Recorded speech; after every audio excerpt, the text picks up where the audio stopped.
Hello, everyone. Have you ever answered a simple question and halfway through your answer, you realize you were defending yourself?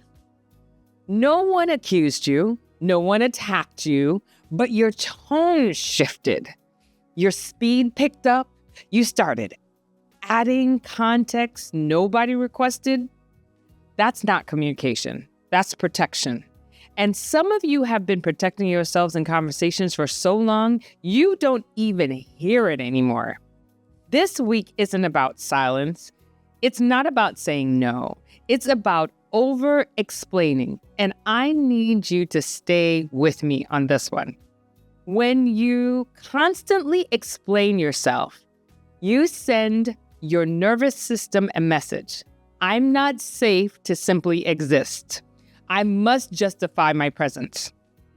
That message doesn't come from nowhere. It comes from environments where you were misunderstood, corrected, interrupted, dismissed, talked over, told you were too much or not enough. So your body adapted. It learned to get ahead of criticism and more detail and more disclaimers and more context. But here's the part that hurts. The more you explain, the less grounded you sound. And then you leave the conversation drained, replaying every word. That's not confidence. That's bracing. Let me share something personal. You know I'm turning 50. I talk about this all the time. And yes, I'm still celebrating it all year round. I'm still celebrating one of the biggest shifts in my life. But this is what I've learned. I no longer feel the need to narrate my reasoning in order to be respected. Period. That took a lot of work. There were years I over-explained my calling, my decisions, my boundaries, my no's, my yeses. Now, if it's clear to me, it doesn't need a performance. That's not arrogance. That's alignment. Here's the emotional intelligence principle underneath this. Defensiveness decreases when internal validation increases. Write it down. Put it on your Instagram. If you need everyone to understand you in order to feel steady, you will keep over-talking. So we're practicing something different this week. We're practicing brevity. Something I tell my students all the time. When someone asks you something, answer the question and stop.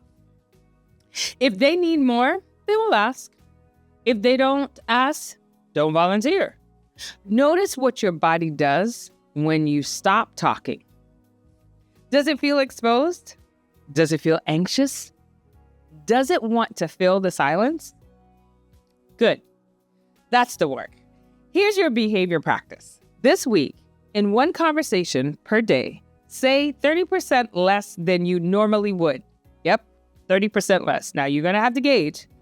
Answer the question. State your position. Pause and breathe.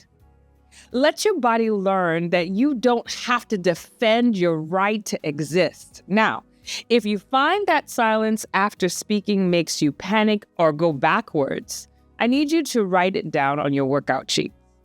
There's a section this month about identifying your story behind your voice. Write this down. When I stop explaining, I'm afraid that fill in that blank.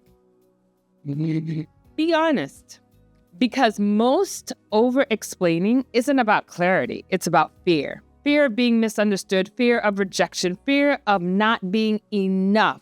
And if that hits deeper than you expected, that's where crushing limiting beliefs comes relevant. Not because you need more information, but because you need to challenge the internal narrative that says you must prove yourself. This week's challenge is simple. Speak clearly, say less, stay steady. Stay steady. You're not on trial, and your voice does not need a defense attorney. It needs alignment. See you later.